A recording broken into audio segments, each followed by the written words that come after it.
வணக்கம். நான் உங்கள் தமிழ்ச்செல்வி பேசுகிறேன். நான் கல்லணைக்கு ஒரு முறை போயிருந்தேங்க. அப்போது அங்கே கைப்பிடி சுவற்றில் ஒரு செய்யுளை பார்த்தேன். அது எனக்கு ரொம்ப பிடிச்சிருந்தது. அதை உங்கள் கூட பகிர்ந்துக்கலாம் அப்படின்னு இந்த வீடியோ போடுறேங்க.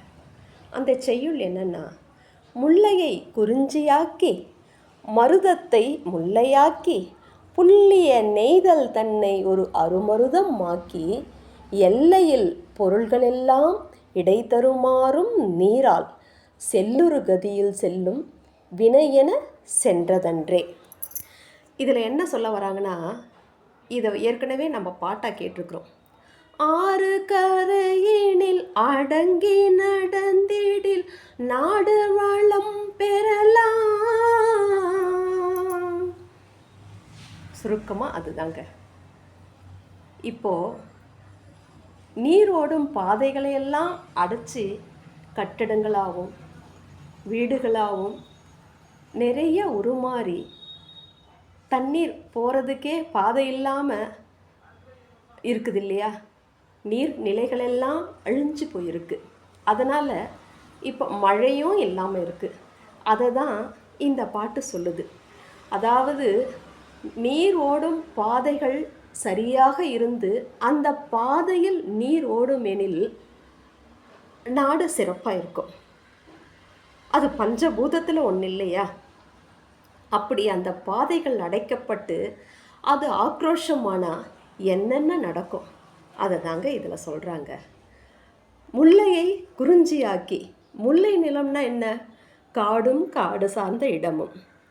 அந்த காடும் காடு சார்ந்த இடத்தை குறிஞ்சி ஆக்கிடும். அதாவது மலையும் மலை சார்ந்த இடமாக அது மாற்றிவிடுமா. மருதத்தை முல்லையாக்கும். மருதத்தைனா வயலும் வயல்வெளியும் சார்ந்த இடம். அங்கே தண்ணி நல்லா இருந்தால் தானே நம்ம வயலில் பயிர் செய்ய முடியும். அதை காடு ஆக்கிடுமா. புள்ளிய நெய்தல் தன்னை மருதமாக்கிடும். நெய்தல்னா என்ன? கடலும் கடல் சார்ந்த இடமும். அந்த கடலே வத்தி போகிற அளவுக்கு மருதமாக்கிடுமா. வயலும் வயல் சார்ந்த இடமா மாற்றிடும்.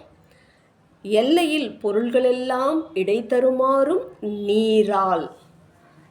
கொஞ்சம் அதிகமாக மழை பெஞ்சா சென்னை எப்படி இருக்குதுங்க? காரணம் என்ன?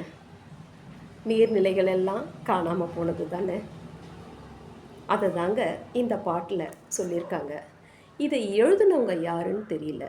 ஆனால் சிறப்பான ஒரு கருத்துக்களை இந்த பாட்டில் சொல்லியிருக்கிறாங்க. இப்போவே நம்ம சுதாரித்து நீர்நிலைகளை எல்லாம் காப்பாற்ற ஆரம்பித்தோன்னா நம்ம மட்டும் இல்லைங்க, நம்ம வருங்காத சந்ததிகள் கூட சுகமாக வாழ்வாங்க. நன்றி, வணக்கம்.